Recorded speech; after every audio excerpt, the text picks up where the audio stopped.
नमस्कार, आप देख रहे हैं कमोडिटी राउंडअप। मैं हूं मनीषा गुप्ता और बात करेंगे यहां पर सोने की, जहां पर बढ़त फिर से देखने को मिली है।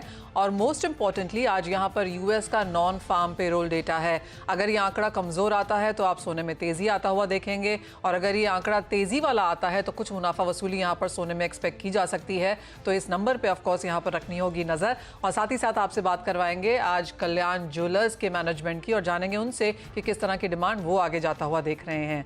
बात करेंगे कच्चे तेल की, जहां पर 4 हफ्तों की गिरावट के बाद इस हफ्ते की शुरुआत थोड़ी सी बेहतरीन हुई है, लेकिन यहां पर भी किस तरह के आंकड़े आज शाम को आते हैं, बाजार वहीं से क्यूज लेगा।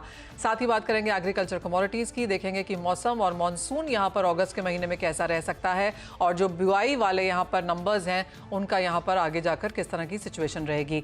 इन सब पर बात करने के लिए हमारे साथ हैं कल्याण ज्वेलर्स के ED Ramesh Kalyanaraman, Emirates NBD के डायरेक्टर धर्मेश भाटिया, कुंवरजी ग्रुप के डायरेक्टर रवि देवरा, और हम बात करेंगे मस्टर्ड ऑयल प्रोड्यूसर एसोसिएशन के ज्वाइंट सेक्रेटरी अनिल छतर से। सबसे पहले लेकिन बात सोने की, और हमारे साथ मिस्टर रमेश कल्याणरामन है। रमेश जी नमस्कार, बहुत शुक्रिया साथ जुड़ने के लिए। और सबसे पहले आपसे आपके फर्स्ट क्वार्टर के नंबर्स ही जानने चाहेंगे। क्या काम किया आपके लिए यहाँ पर, और जुलाई अब आपको कैसा नजर आता है, स्पेशली रेट कट के बाद किस तरह के फुटफॉल्स रहे? Yes, Q1 was good, very strong revenue momentum. SSGs were also very strong in the range of 12%. And as we speak, July has started off very well. The first 2.5 weeks, the SSGs were very similar to Q1. And post the duty cut, the momentum is further strong at the store. But of course, it can be a short term wherein, since the price came down, by 6-7%, customers would have come immediately for shopping. But again, we think that Q2 is going to be good, and the momentum is very strong at the store, and store expansion plan is also on track. We are going to open 35 more showrooms, Kalyan Jewelers showrooms before Diwali, and 20 more Candier stores before Diwali.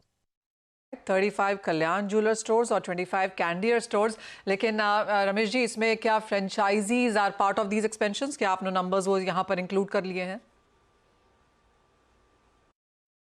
Yeah, so all the expansion for this year will be taken care by franchisee partners, and we have already signed for all the stores which we are going to open in this financial year, and the momentum from them also is very strong. We have good inquiries, and now we will plan for the next financial year expansion. Post Diwali, we will start signing for the next financial year. Alright, तो ये सब कुछ मिला के अब total कितने showrooms हैं कल्याण के पास? और दूसरा सवाल ये है कि अब ड्यूटी कट के बाद अगर सेकेंड हाफ ऑफ 2024 को देखें तो आपको लगता है कि वो फर्स्ट हाफ से बेटर होगा, और क्या पिछले साल से भी अब बेटर नंबर्स यहाँ पर देखने को मिल पाएंगे? Yeah, so the number of showrooms, if you look at, we have 240 odd showrooms in India, and again 30 odd showrooms in Middle East, and 13 Candier stores. That is our store network. And yes, as you rightly said, the duty cut has a mid-term, long-term advantage, because for a consumer, they choose to go to an organized player when compared to unorganized, because the price difference is getting lower because the duty has been cut. So mid-term, long-term, we see very good advantage because of this duty impact. And yes, Diwali, we think that it's going to be strong, very positive for the organized players in the mid-long term. Alright, तो ये Diwali actually सभी के लिए बेहतरीन है, क्योंकि duty cut का फायदा यहाँ पर कंज्यूमर्स तो उठाएंगे ही, और साथ ही साथ यहाँ पर जो ज्वेलरी कंपनीज हैं उनके लिए फायदेमंद होगा। रमेश जी, जैसे आपने कहा कि ऑर्गेनाइज प्लेयर के लिए अच्छा है, जुलाई यहाँ पर बेहतरीन रहेगा, तो इंडियन मार्केट्स तो सॉर्टेड है इन दैट सेंस, लेकिन अब आपके प्लान्स आउटसाइड इंडिया किस तरह के हैं?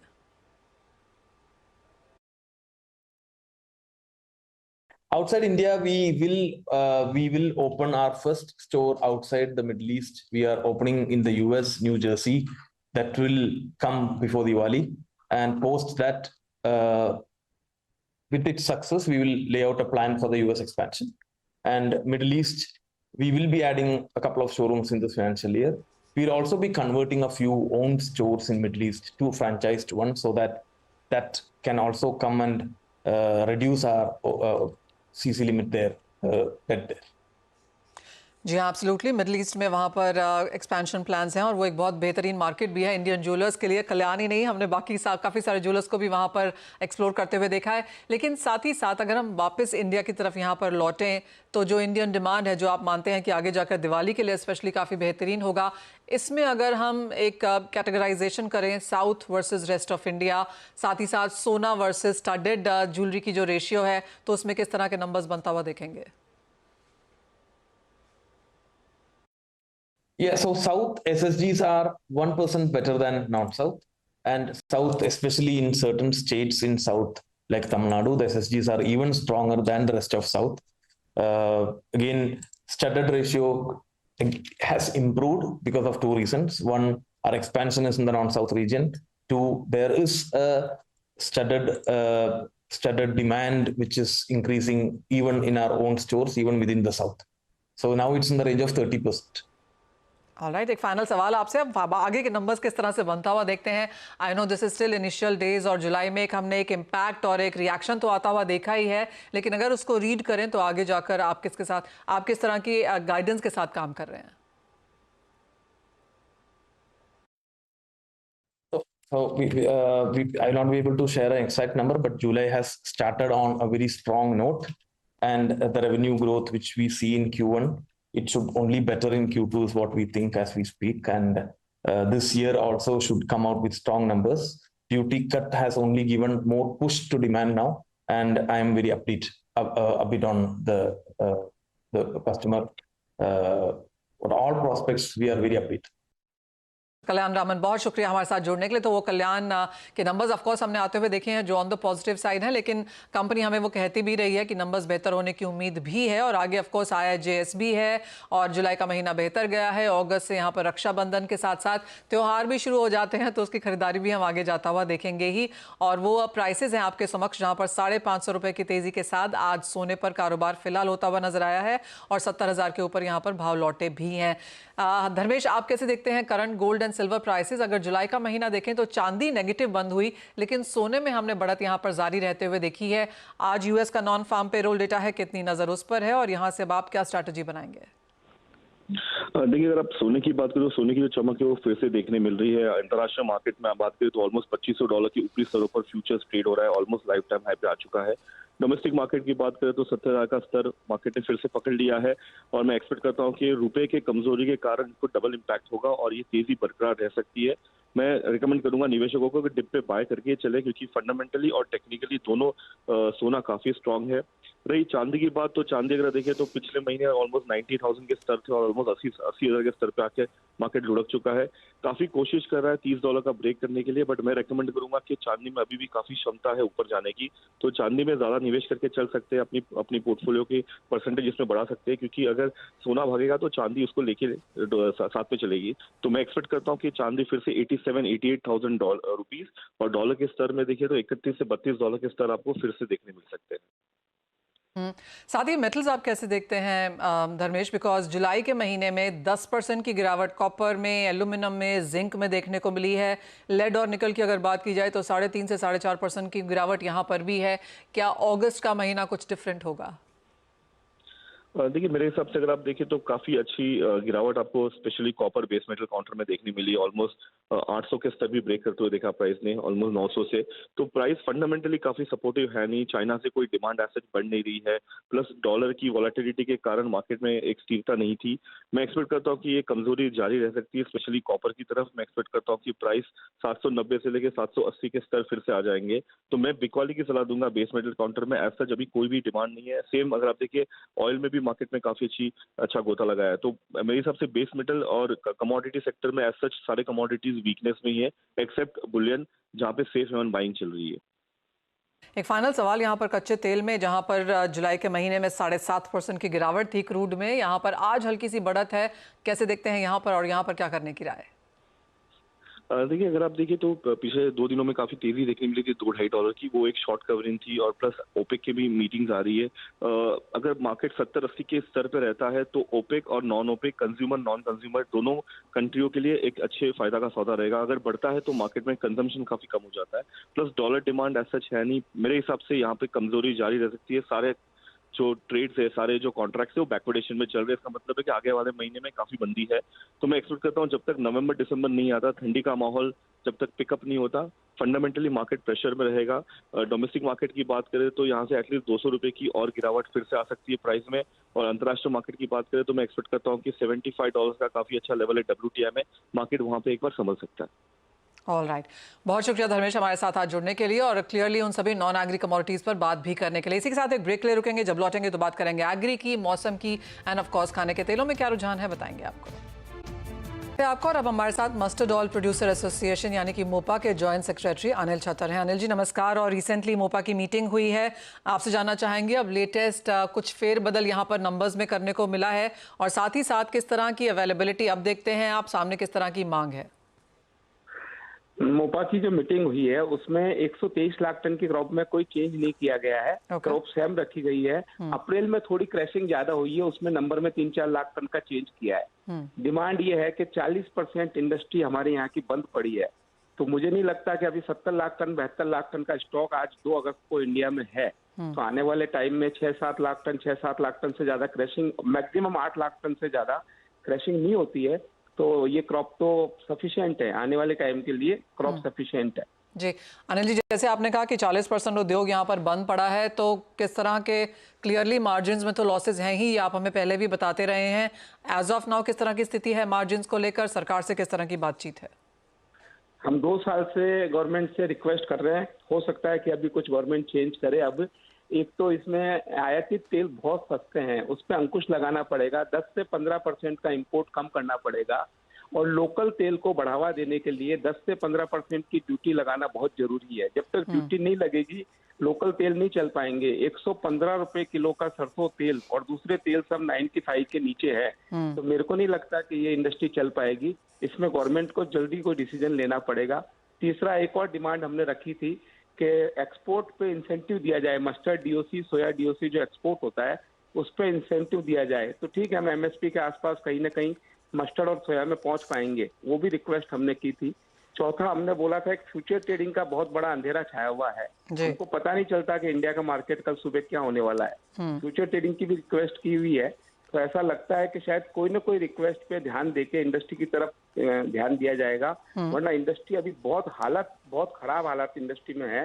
तो मुझे लगता है कि इसके लिए सरकार को कुछ ना कुछ सोचना चाहिए, ड्यूटी में चेंज करना चाहिए या एक्सपोर्ट पे इंसेंटिव देना चाहिए। जी, आपने 4 चीजें कही यहाँ पर अनिल जी, एक चौथी मुझसे छूट रही है यहाँ पर। आपने बोला ड्यूटी बढ़ानी चाहिए, फ्यूचर ट्रेड खोलना चाहिए, मस्टर्ड डीओसी सब्सिडी देनी चाहिए एक्सपोर्ट के लिए, और एक और चीज आपने कुछ कही, आयात पे अंकुश लगाना चाहिए। आयात पे अंकुश लगाना चाहिए। अब आने वाले समय में किस तरह की डिमांड आप यहाँ पर लेके चल रहे हैं? जैसे आपने कहा कि सरकार एमएसपी को यहाँ पर, ये बात हम पहले भी करते रहे हैं कि सरकार एमएसपी को यहाँ पर प्रोटेक्ट नहीं कर पाई है।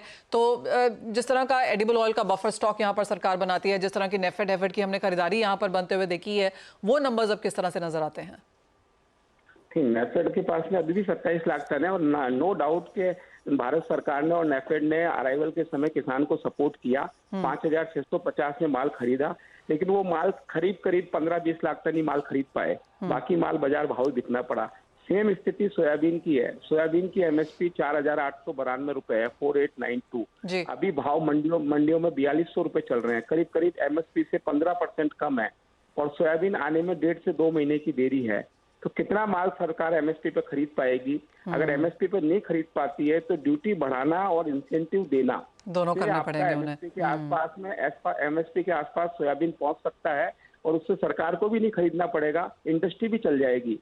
तो एक बार सरकार को इसके लिए सोचना जरूरी है कि कुछ ना कुछ अब तेल उद्योग के लिए करने का टाइम आ गया। ऑल राइट, बहुत शुक्रिया अनिल जी हमारे साथ जुड़ने के लिए। तो ऑफकोर्स काफ़ी दिक्कतें अभी भी यहाँ पर जारी हैं और 15% अगर एमएसपी के नीचे यहाँ पर भाव है, आने वाले फेस्टिवल सीजन में ऑफकोर्स शायद कुछ सपोर्ट देखने को मिल पाएगा, लेकिन एज ऑफ नाउ क्लियरली जैसे उन्होंने कहा कि 40% उद्योग यहाँ पर मस्टर्ड को लेकर तो बंद ही हैं। लेकिन नया महीना शुरू हुआ है और ये इंपॉर्टेंट रहेगा मॉनसून के लिहाज से। हमारे साथ स्काईमेट के मिस्टर जीपी शर्मा है। मिस्टर शर्मा, बहुत शुक्रिया साथ देने के लिए। जुलाई पॉजिटिव खत्म हुआ है, अगस्त से क्या एक्सपेक्टेशंस हैं और आगे, क्योंकि अब ये सेकेंड हाफ है, कैसे देखते हैं आप जो अगस्त और सितंबर दोनों के महीने?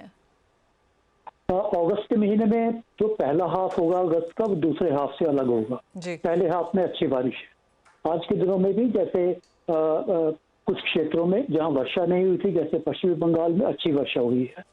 अच्छा मानसून के 2 सिस्टम है, वर्षा जरूर होगी और पूर्व से पश्चिम की तरफ बंगाल से लेके आगे जैसे स्टैगरिंग रेंज है, तो उस तरह से पश्चिम बंगाल से छत्तीसगढ़ झारखंड से होते हुए मध्य प्रदेश में अच्छी वर्षा हुई भी है और भारी वर्षा होने की संभावना है अगले 2 दिन में। यही वर्षा उसके बाद आगे चलते हुए राजस्थान के क्षेत्रों तक और मध्यम वर्षा इवन गुजरात तक भी पहुंचेगी। कहने का ये है कि पहले हाफ में अच्छी वर्षा देश के पूर्वी भागों में, मध्यवर्ती भागों में और पश्चिमी भागों में, जिसमें कि राजस्थान गुजरात रहेगा। हालांकि जो पूर्वी उत्तरी भाग है, पंजाब हरियाणा में वर्षा जरूर है लेकिन उतनी नहीं है जितनी चाहिए, वहां डेफिसिट बना रहेगा। देश के दक्षिणी भाग जो है उनमें भी वर्षा रिलेटिवली कम है, लेकिन मध्यवर्ती भाग, पश्चिमी भाग, पूर्वी भागों में अच्छी वर्षा रहेगी। पहले हाफ के बाद कुछ मैंने पहले भी बताया था, परिस्थितियां ऐसी शायद बने जिसमें कि मानसून एक ब्रेक लेता है, हम उसको ब्रेक इन मानसून कहते हैं। वो सेकंड हाफ वैसे भी मानसून का अगस्त का उसके लिए ज्यादा फेवरेबल रहता है, जिसमें कि मानसून तरफ शिफ्ट हो जाती है पहाड़ी क्षेत्रों की तरफ। उस स्थिति में देश के काफी सारे भागों में मानसून थोड़ा कमजोर पड़ जाता है और केवल तराई वाले क्षेत्रों में ज्यादा उसका जोर रहता है। ऐसी परिस्थिति अगर होगी वो शायद दूसरे सप्ताह के बाद ही बनने की संभावना है। जी आप जिस तरह की बारिश फिलहाल हिमाचल और केरला में आते हुए नजर आई है, जहां पर अलर्ट्स जारी हैं, यहाँ पर आप क्या कहेंगे, स्थिति सुधरेगी? केरला में स्थिति सुधरेगी 5 तारीख के बाद। और क्योंकि जिस क्षेत्र में थोड़ी दिक्कत है, परिस्थितियां हैं जिसमें ऐसा हादसा हुआ है, वायनाड क्षेत्र में, उस क्षेत्रों में पहाड़ी क्षेत्र है, इसलिए वहां वर्षा अभी भी हो रही है। हालांकि पहले से थोड़ी राहत जरूर है, वर्षा रुकती भी है बीच में। वायनाड, कोझिकोड, इडुक्की, ये वाले कन्नूर, ये वाले क्षेत्र जो है इसमें वर्षा अभी भी है।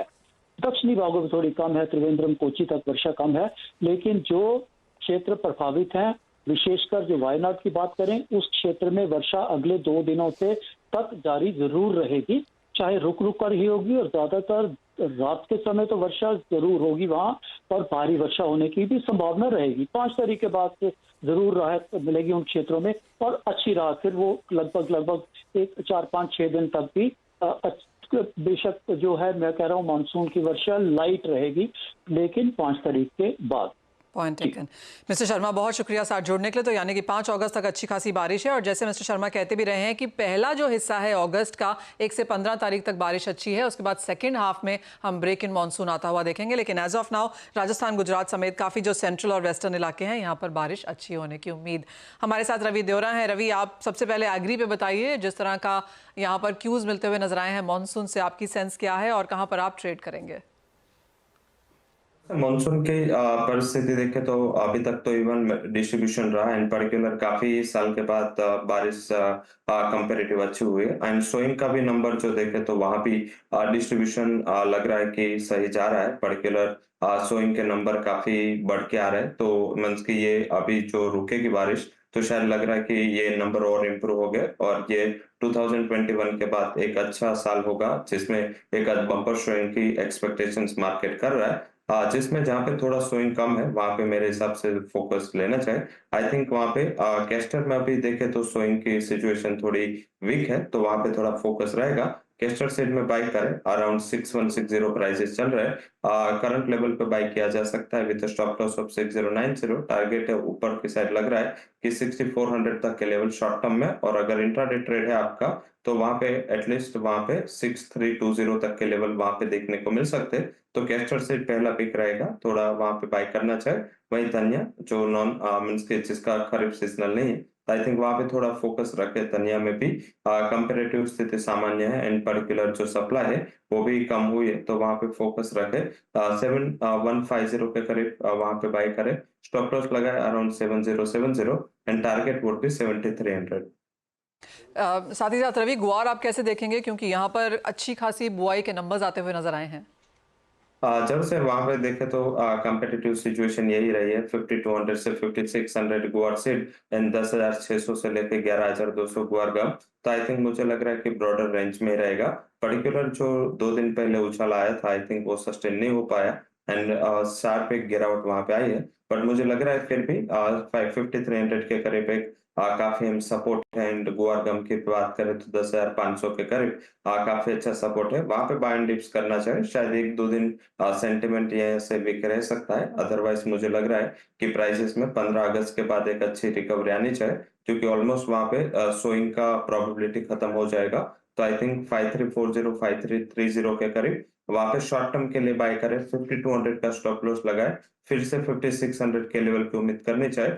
मुझे लग रहा है कि ये जैसे ही हम टाइम करेक्शन मूड में है, जैसे हम सितंबर से अक्टूबर में जाएंगे, एक अच्छी रैली की उम्मीद मुझे गुआर कॉम्प्लेक्स से दिख रही है।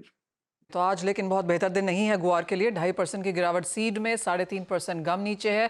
और जैसे रवि कह रहे हैं कि 15 अगस्त के बाद शायद यहाँ पर कुछ रंग लौटता हुआ नजर आएगा। रवि, बहुत शुक्रिया साथ जोड़ने के लिए, तमाम एग्रीकल्चर स्पेस पे अपनी राय देने के लिए। इसी के साथ एक ब्रेक का समय है, हम लौटेंगे तो फोकस होगा इक्विटीज पर।